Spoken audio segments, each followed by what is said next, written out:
दानियाल बाब नंबर 10। दानियाल की आखिरी रोया। फारस के बादशाह खोरस की हुकूमत के तीसरे साल में बेल तशज़र यानी दानियाल पर एक बात जाहिर हुई जो यकीनी है और जिसका ताल्लुक एक बड़ी मुसीबत से है। उसे रोया में इस पैगाम की समझ हासिल हुई। उन दिनों में मैं दानियाल 3 पूरे हफ्ते मातम कर रहा था। न मैंने उम्दा खाना खाया, न गोश्त या माई मेरे होंठों तक पहुंची। 3 पूरे हफ्ते मैंने हर खुशबूदार तेल से परहेज किया। पहले महीने के 26वें दिन मैं बड़े दरिया दिजला के किनारे पर खड़ा था। मैंने निगाह उठाई तो क्या देखता हूँ कि मेरे सामने कतान से मुलब्बस आदमी खड़ा है, जिसकी कमर में खालिस सोने का पटका बंधा हुआ है।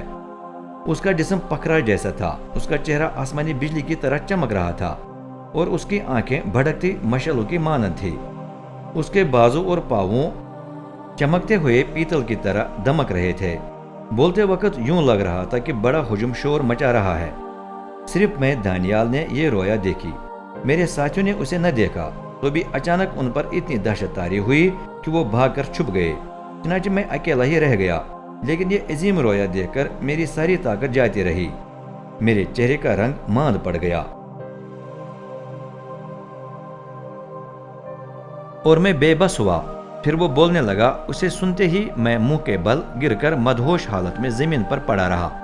तब एक हाथ ने मुझे छूकर हिलाया। उसकी मदद से मैं अपने हाथों और घुटनों के बल हो सका।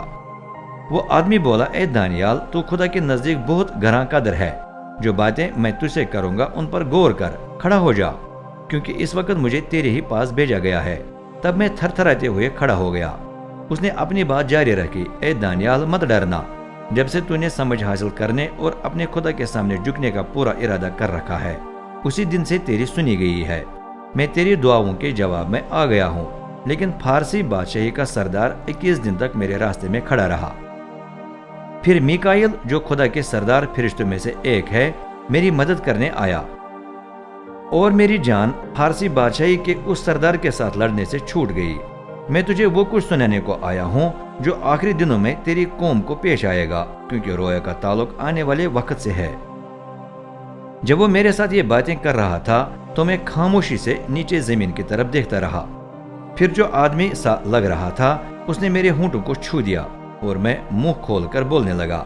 मैंने अपने सामने खड़े फरिश्ते से कहा, ए मेरे आका, ये रोया देखकर मैं दर्द ज़ह में मुब्तला औरत की तरह पेचोताब खाने लगा हूँ। मेरी ताकत जाती रही है। ए मेरे आका, आपका खादिम किस तरह आपसे बात कर सकता है? मेरी ताकत तो जवाब दे गई है। सांस लेना भी मुश्किल हो गया है।